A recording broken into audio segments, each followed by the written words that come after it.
केदारनाथ और बद्रीनाथ दोनों हमारे देश के दो सबसे महान स्थल माने जाते हैं, जिनकी लोकप्रियता और महत्ता किसी से छुपी नहीं है।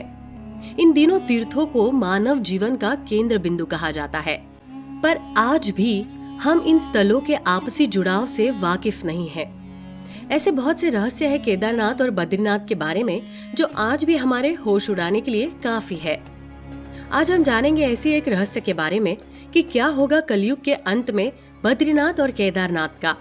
जानने के लिए वीडियो को अंत तक जरूर देखें और अगर आप हमारे चैनल पर नए हैं तो चैनल को सब्सक्राइब अवश्य करें और नीचे दिए बेल आइकन को दबाना ना भूलें ताकि हमारे नए अपडेट्स आपको मिलते रहे। यहाँ की प्रचलित लोक कथाओं के अनुसार बद्रीनाथ 4 धामों में से एक माना जाता है, जिसे विष्णु भगवान के स्थान के तौर पर याद रखा जाता है। कहा जाता है कि भगवान विष्णु से पहले बद्रीनाथ में भगवान के शिव का निवास था। कहते हैं कि भगवान शिव बद्रीनाथ में माता पार्वती के साथ निवास करते थे।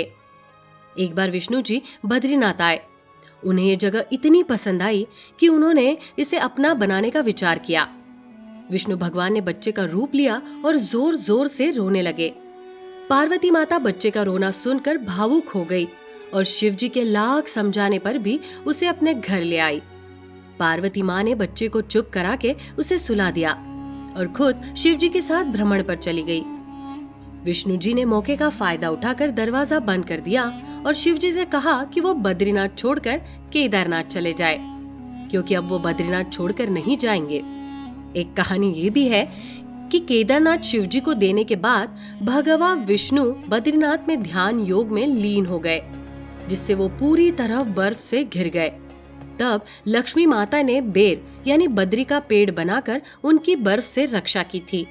उन्हीं के नाम पर इस जगह को बद्रीनाथ कहा गया, क्योंकि लक्ष्मी बद्री के पेड़ के रूप में यहाँ बसती है और विष्णु उनके नाथ है यानी बद्री के नाथ।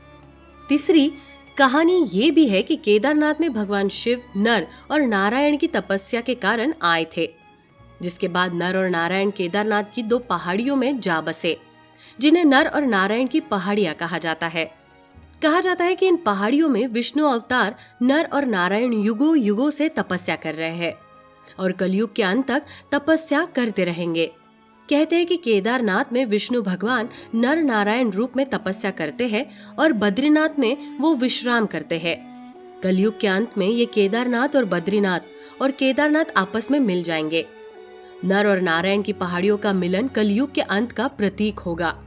इससे पहले यहाँ बहने वाली गंगा नदी सूख जाएगी और इस इलाके में भूकंप और ज्वालामुखी का प्रकोप फैल जाएगा। ऐसे में बद्रीनाथ का लोप हो जाएगा और भविष्य बद्री नाम का एक नया तीर्थ अस्तित्व में आएगा।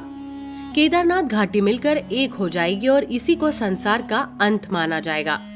कई लोग ये भी मानते हैं कि जिस दिन जोशीमठ के पास के नरसिंह की मूर्ति का हाथ सूख जाएगा, उस दिन केदारनाथ और बद्रीनाथ का पतन हो जाएगा। तो कैसे लगी आपको हमारी ये जानकारी? हमें कमेंट सेक्शन में जरूर बताइएगा।